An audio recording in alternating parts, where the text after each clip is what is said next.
Lovely Rita. I had to go with that. That goes out to my dog, Rita, who is lovely as well. So, but not named after that song. Right? Not named after that song. Okay. No, that was the name she came with. It was a fortuitous occurrence, Josh. Was she named after the Stones song "Hey Negrita" from Black and Blue in the 70s? Actually, she was. Side note: she was named Rita, short for Ritalin, because she's so spazzy.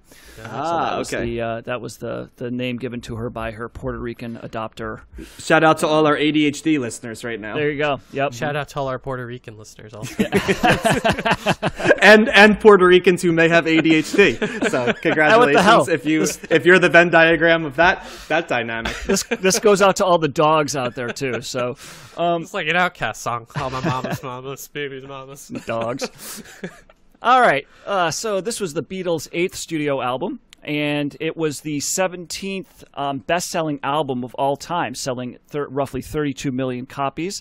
It is behind the Eagles' Hotel California and just ahead of the Dirty Dancing soundtrack. Is where it falls in there. Classic. Yep. And in 2003, Josh, it was inducted into the National Recording Registry by the Library of Congress. So another one of those records that we've mentioned before. Yep. This album is known for bridging the gap between popular music and high art, being one of the first conceptual albums made. We'll talk about that in a second. And so a little history of the making of this album. The band was 1966, in the summer of 1966, they were getting really tired of touring. It was becoming exhausting. They were unfulfilled, and they just figured that touring was not really in the cards for them anymore, and they just really wanted nothing to do with it. They got to the point where they were receiving anonymous telegrams in Germany telling them that their lives were in danger, and they had to have a bunch of 35,000 police officers had to be mobilized to protect the band, and as they went from hotel to venues, and they were also traveling in armored vehicles. There was a really bad incident happening in the Philippines where they refused to go see the leader, Imelda Marcos, on their day off, and so the Filipino people got very upset with that, and they started threatening and manhandling the band, and they just got tired of it. George Harrison actually almost quit at this time, but he decided to stay after he got assurances from manager Brian Epstein that they would no longer tour. Quickly clean the stacks right there. I believe Imelda Marcos was the first lady of the Philippines. The first lady. Right? Oh, I'm sorry. You're right. Okay, Yes. yeah. Thank you, John. Gotcha. Yes, I had that here. I just didn't read it because why? Who needs to read? So the end of August 1966, they played their final show. I believe that was in Candlestick Park in San Francisco. And so they decided to take a break. So everybody kind of broke off, did their own thing. Harrison traveled to India, spent 6 weeks there studying the sitar under Ravi Shankar.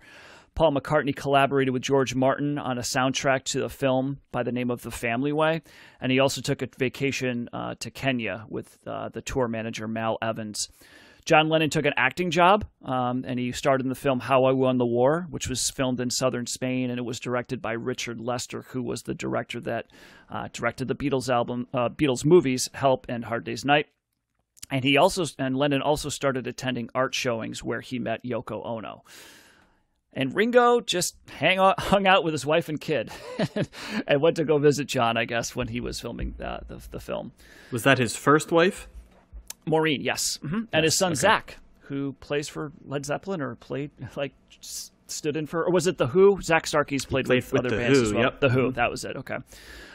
McCartney finally, in late 1966, after months and months of pressure from Lennon and Harrison, finally took LSD, and the experience is said to have contributed to his idea for the next album, which would be Sgt. Pepper. In November, on his way back from Kenya, McCartney came up with the idea for Sgt. Pepper. The name was actually kind of invented by Mal Evans, the tour manager, who was kind of throwing out names in the spirit of San Francisco bands such as Big Brother and the Holding Company. And they were trying to come up with kind of, somewhat ridiculous band names. And, McCartney suggested that the new album should, represent a performance by a fictitious band, and that the alter ego group would give them the freedom to be to experiment musically by releasing them from their image as Beatles. And so they the initial idea was to, be this fictitious band called Sgt. Pepper's Lonely Hearts Club Band. But so this is a lot of McCartney's idea. And he wrote most of the songs. I think 7 of the 13 songs on here were written, were pretty much McCartney, songs. So it's a very heavy McCartney album. And this is also probably the time where he really starts to take the reins over leadership-wise from Lennon, after Lennon, was kind of the de facto leader for all those previous years. McCartney was impressed and influenced by the Beach Boys' Pet Sounds, which he was very taken by the structures, the instrumentation, and he took that as a challenge to go further than what the Beach Boys were doing in that record. He felt that Pet Sounds lacked an avant-garde sound, and he was also inspired by the Mothers of Invention Freak Out, even at one point mentioning that Sgt. Pepper would be the Beatles' Freak Out. So he's trying to get more experimental based on, the influence that he was hearing from other bands. So if you guys remember back in the episode, we talked about Magical Mystery Tour.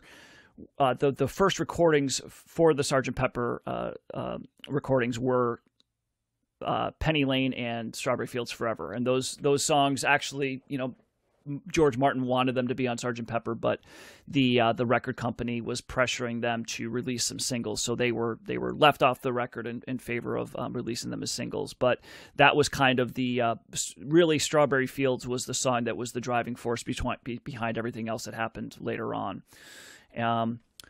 So during the recording, the studio was decked out in bright colors and psychedelic items. They had visitors over like David Crosby, Mick Jagger, and Donovan. And one session musician even thought that they were actually dressed as, for a film that they might be doing, because everything looked kind of ridiculous in the studio. So they were trying to really, the Summer of Love coming up and taking LSD for breakfast essentially is, the studio was reflecting that as well. So it's kind of interesting that the sessions for this, all the Beatles were getting along, as opposed to what we talked about with the White Album before, how they were kind of all recording on their own and there was a lot of infighting.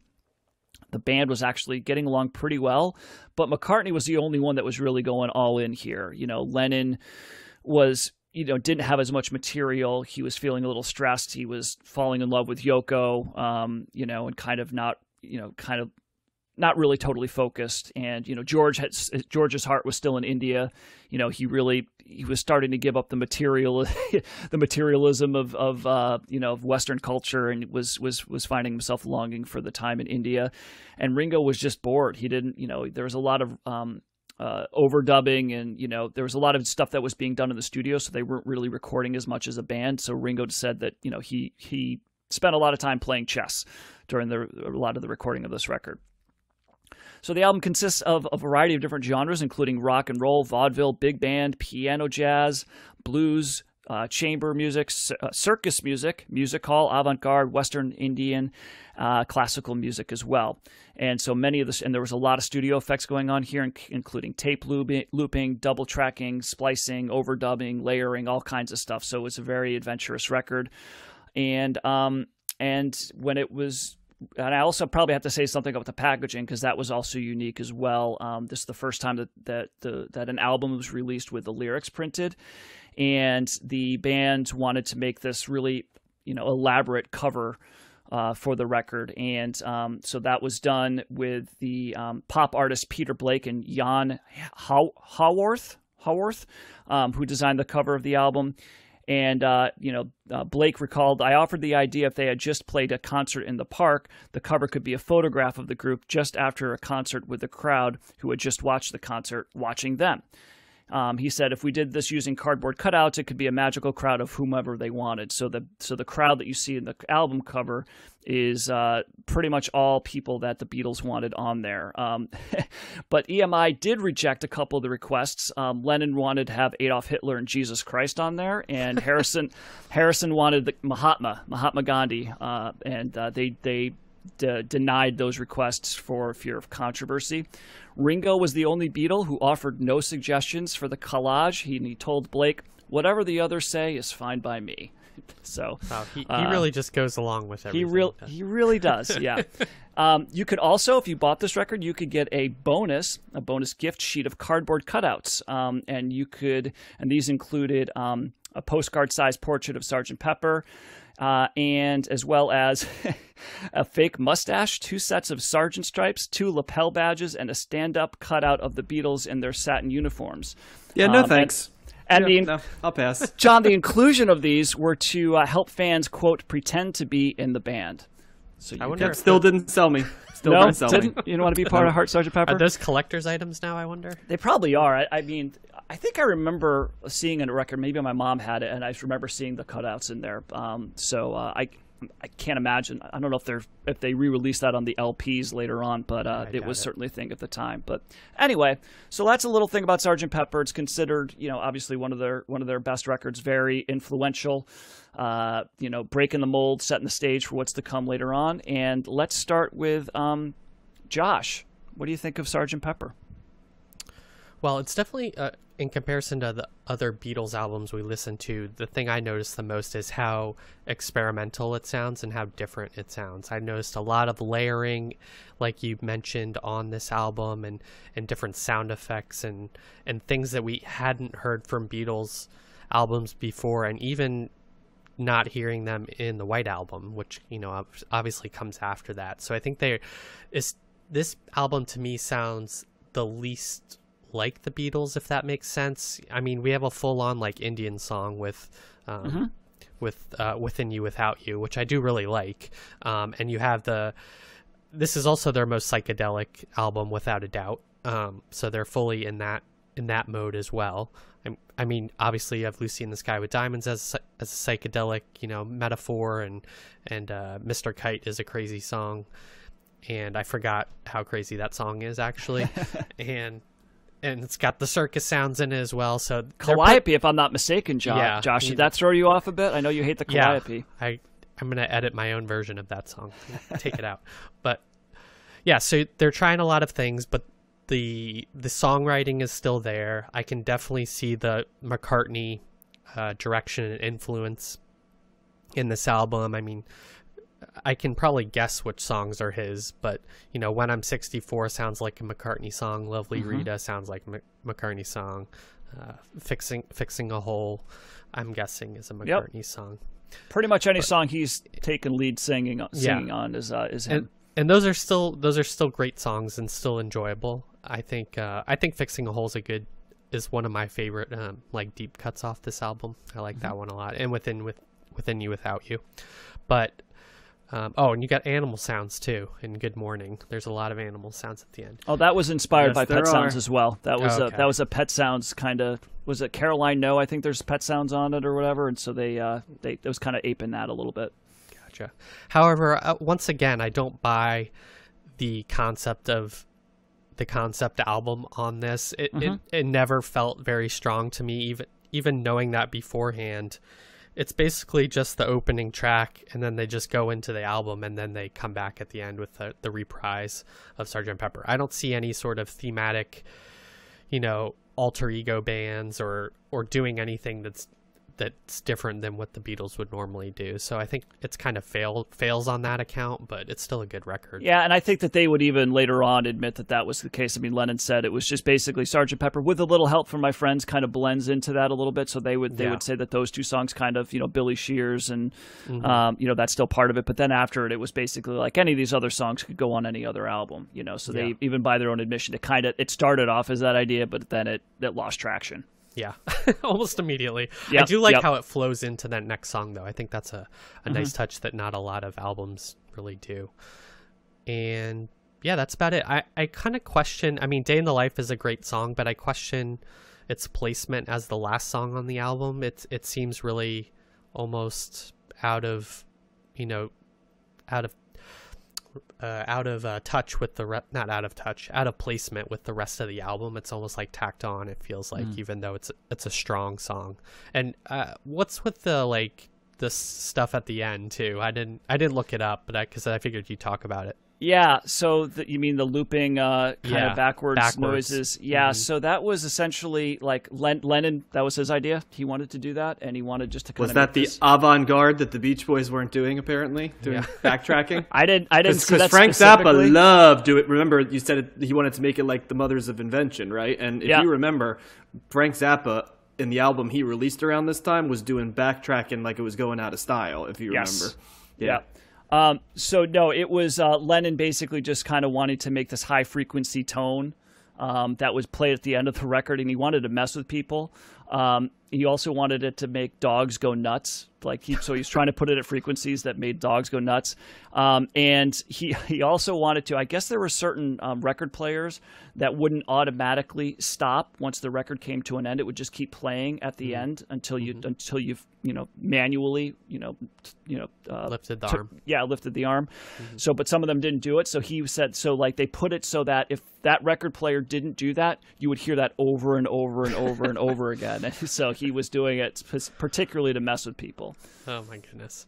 I think there's a lot of Mellotron on here too, I noticed. I know Strawberry Fields Forever uses that as the single. I think that carries over as well. But yeah, it's a great album, but I don't think it's in my favorites of theirs. It's always famously like the best Beatles album, but I think it's really good. I think it's good to see their progression, but it's not my favorite Beatles album. Can I dig back into the stacks a little bit because I can't help myself? Do you remember how that Mellotron for Sgt. Pepper played into one of our previous segments? Oh gosh. Well, I know somebody has it. Moody Blues were really into the Mellotron. You may remember that right after the Beatles recorded Sgt. Pepper, the Zombies went into the studio to record, and the Mellotron was left behind by the Beatles, and they yoinked and used it for their album. So there you go. So that Mellotron that they are using a lot on this album ended up being the Mellotron that was also featured in the Zombies album. So I love tying those threads together as we get later in the 60s. I did remember that. I said we've just covered so many. I'm like, wait, which band was that? Because I always remember your segments, guys, but it's like I'm just talking to myself in my segments, apparently. So, you got to make it more memorable, John.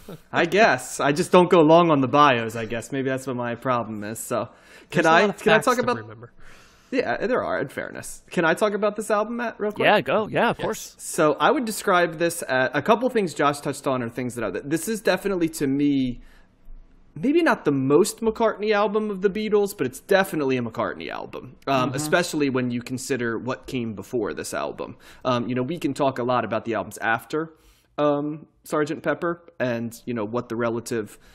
Is it a McCartney album? Is it a collaboration? Is it a Lennon album? Is it both? But I feel like this one, interestingly enough, I feel that this is a musical McCartney album, but this also created like the persona of John Lennon that would carry with him, right, until 1980. This is the first time John Lennon starts, writing those obscure lyrics and, viewing himself as much an art figure as a musician, I think. There were elements before, but even the songs that he's writing here are very much going down that direction. There's a lot of love songs on this album, and that's because I think Paul McCartney is involved with it. This album has always fascinated me because I'll be very honest, as much as I joke around, the Beatles don't really have a bad album. They don't even have kind of like an average album. They're all good. With that being said, this has never been one of my favorite Beatles albums, and I always was baffled a little bit by why this, when I, preceding when I was a music fan or being born, so that would be the 70s, late 60s, 70s, and even early 80s before I was aware of stuff. I almost think this album was as much about what the Beatles' persona was as much as it was the music. I will say that it is by far the most experimental Beatles album. And so if you go off of the idea that most experimental also equals greatest, then that's where you get from. I think some of the stuff they do that's experimental hits and is really interesting. And some of the stuff they do that's experimental isn't much different than some of the psychedelic stuff that I think sounds old and dated. And some of it, like, it's within you or without you. That's basically like, George writing from India, right? It sounds like, and I'm like, it goes into, we'll discuss quite a bit in future decades, my disdain for world music created by people who are not from the world that the music is coming from. And so like I always kind of hate, not because of like malappropriating or stuff like, but just I don't know, it doesn't really do anything for me. I really do love the first 3 songs of this album, Sgt. Pepper's Lonely Hearts Club Band, with a little help from my friends in Lucy in the Sky with Diamonds. Lucy in the Sky with Diamonds is ridiculous lyrically, but it's a really well put together song. I also always, really like With a Little Help from My Friends and how Ringo sings it. I don't know if anybody else in the Beatles could sing that song as well as Ringo sings that song. I don't know why, but it's just I've also heard it sung by singers that are would be considered to be better singers than Ringo, but I don't know. There's just something about that song that he's got like a casualness to his singing in that song. I think the crazy thing is whenever I go through the Beatles albums, there's rarely a song that Ringo sings that I dislike, and I'm thinking of each of the songs that have been in there, and there's just something that's like kind of refreshing about Ringo's voice because he's not there often. It just kind of shows up randomly, sometimes early in the album, a lot of times early in the album, and sometimes in the middle of it, right? Ringo's songs are usually toward the beginning of that. Here it's the second song, right? And then I'm trying to think of other songs he sings. So Yellow Submarine's in the middle. Yellow Submarine's in the middle. Act Naturally's kind of in the middle. Octopus's Garden's kind of in the middle. Yeah. He's more of a middle guy, I'd say. Than so the maybe more guy. in the middle. But like it always just seems like he comes and it's enjoyable when he comes into the album stuff. But good album. I definitely appreciate the experimentation. And once again, this is the John. You have to look at the year that this was made test. And once again, looking at this in 1967, it's a remarkable album to have been made in 1967, especially when you consider other albums that we've covered at that time. It's ambitious at times.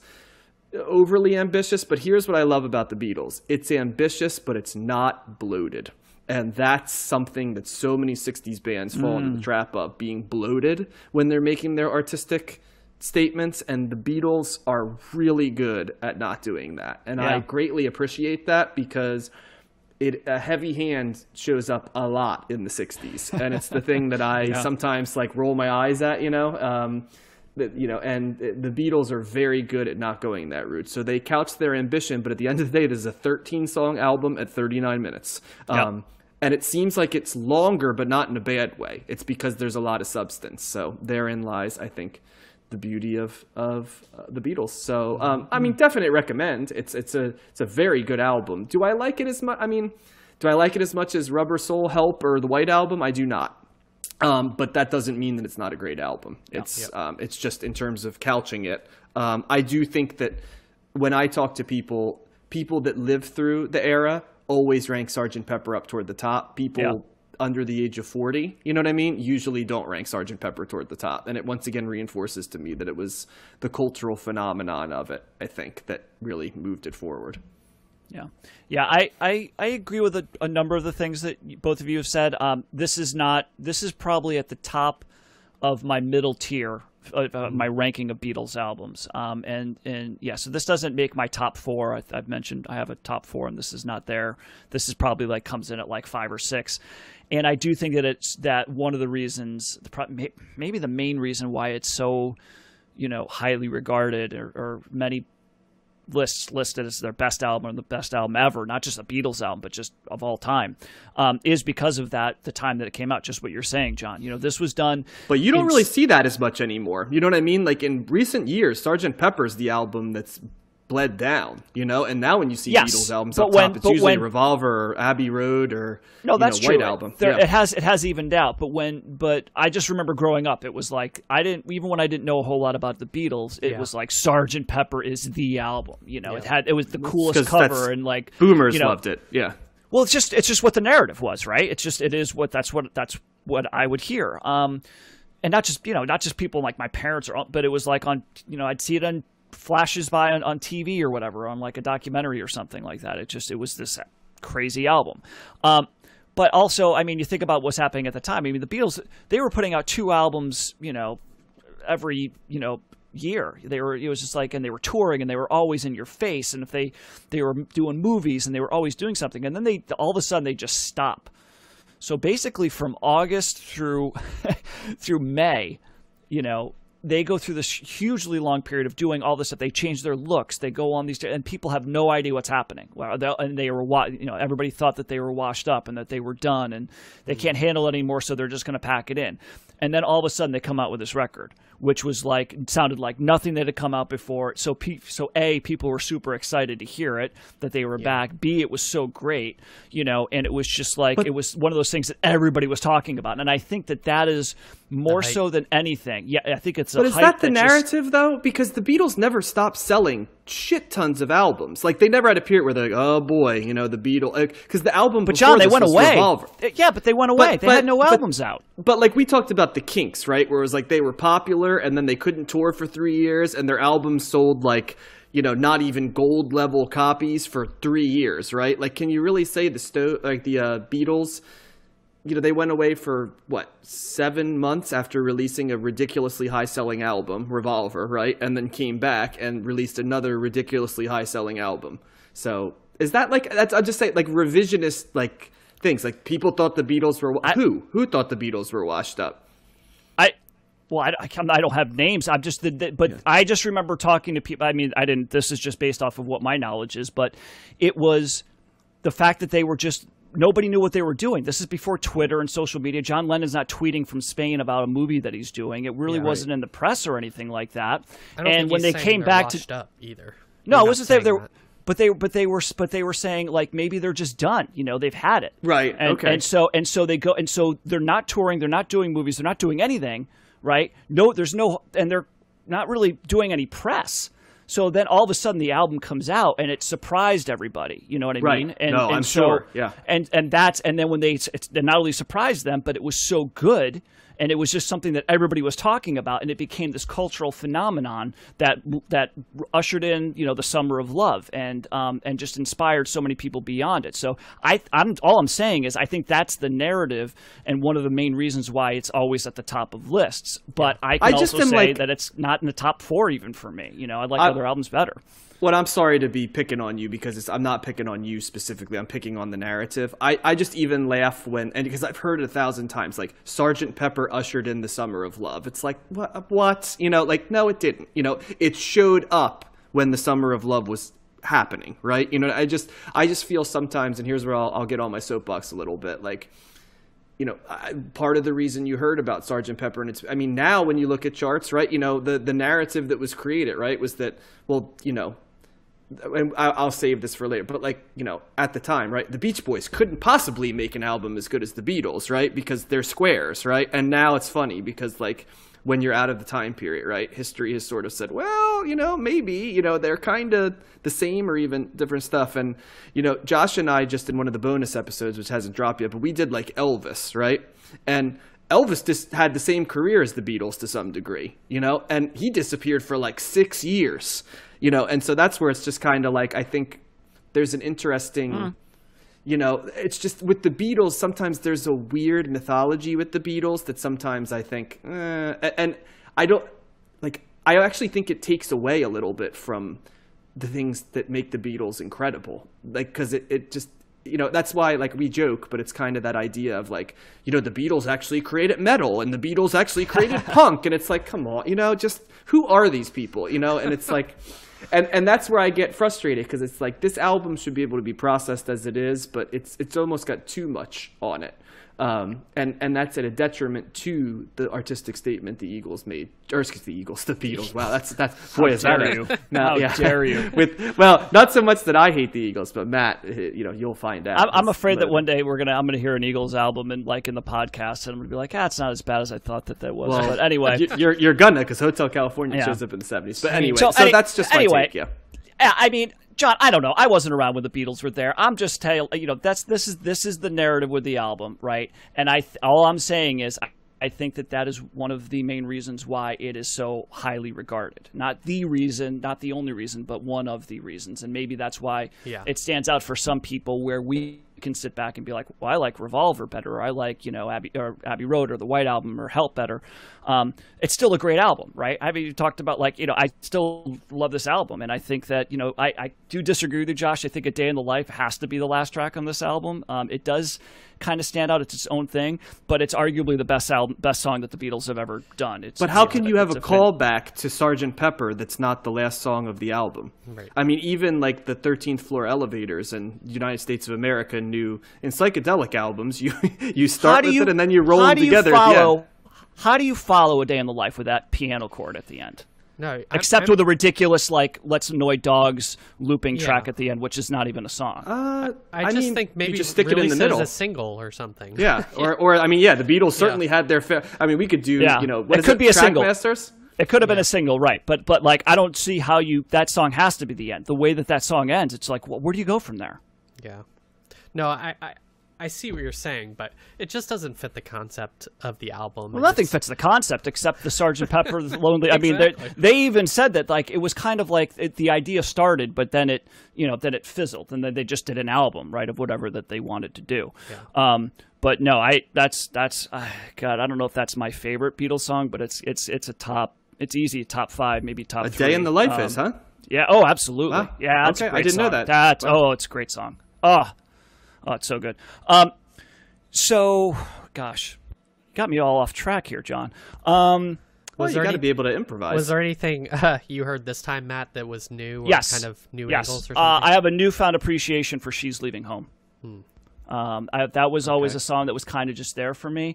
I really like the structure of that song. This is a beautiful song. I love the combination in the chorus of McCartney and Lennon's vocals.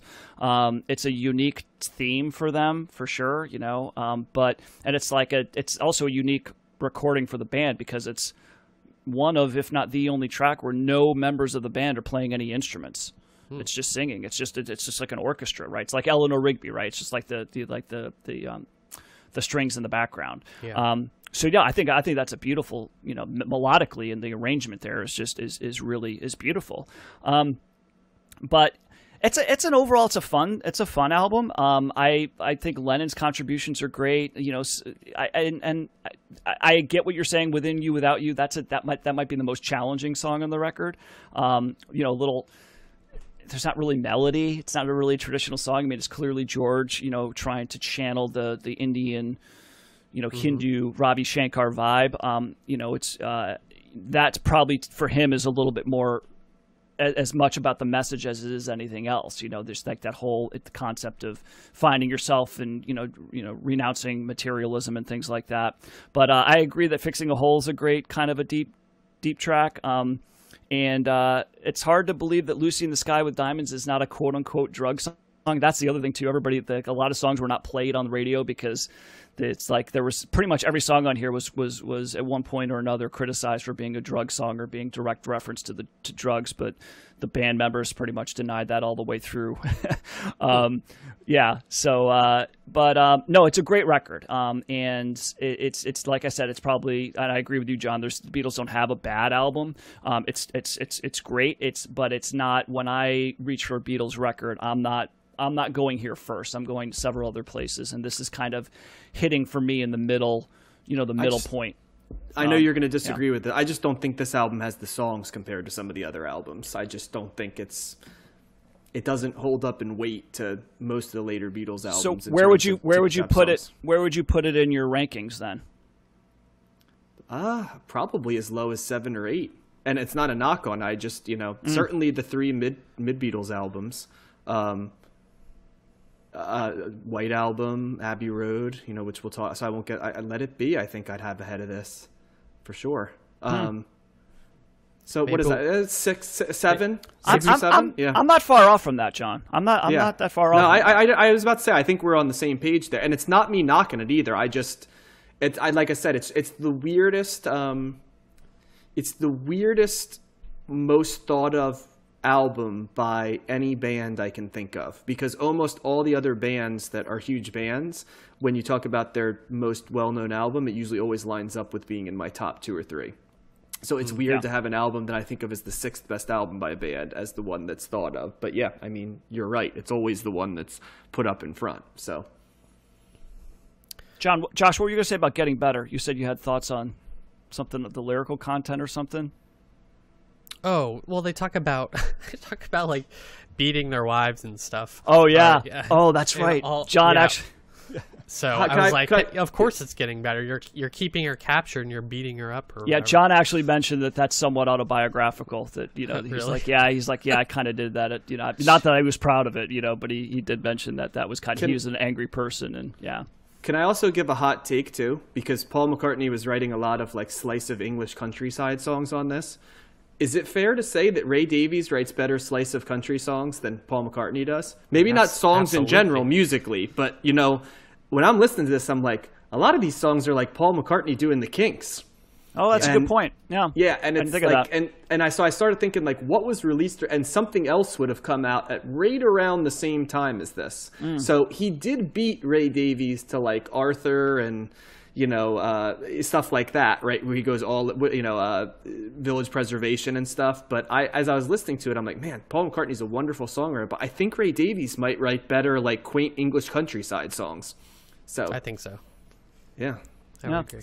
I would also say, when I just was remembering, with a little help from my friends, I think one of the reasons that we like Ringo's voice is when Lennon and McCartney, they wrote songs for him, you know, with him in mind. And so they do a great job because it always fits. And that's and with a little help from my friends, maybe aside from A Day in the Life is like the other song on this record that's really a true collaboration between the two, you know. It's not just like you could pieces, hear, the funniest thing about that song to me is you could hear how Paul and John would sing that song both in harmony or by themselves, right? But Ringo's, like, you know, with Ringo, he comes into that part, you know, if you need everybody, you know, the kind of that low, but you could almost hear it the other way, right? Like where you hear Paul and John going high and low, right? Like, if you need everybody, like the earlier Beatles, you know. As I listened to that, I'm like, I always remember that they write the songs, the bridges, for like Ringo and stuff, but that's one of the few where it's like, boy, I could hear exactly what that would sound like if it was like John and Paul, and it would sound like, I think, an early Beatles song if John and Paul had sung. There's definitely elements of that there, yeah. But they knew Ringo, right? And they did. They always wanted him to be in there because I think that they liked having that almost that fresh voice, you know, kind of in there as well. And one more last shout out. I got to give a shout out for the reprise. I love that. I love the reprise, the guitar part at the end of the Sgt. Pepper reprise. It's like only a minute long, but it's great. It's a really fun way to. I like it better than the opening track even. So I love the way that they do that. So yeah, classic record. You know, it's definitely. I think it's lost a little luster in some rankings over the years, but it's still always making. You know, it's in there somewhere. It's always in the conversation. Yeah. So definitely worth checking out. So. All right, I think we've gone plenty on that. We always do on the Beatles with you, Matt. There's always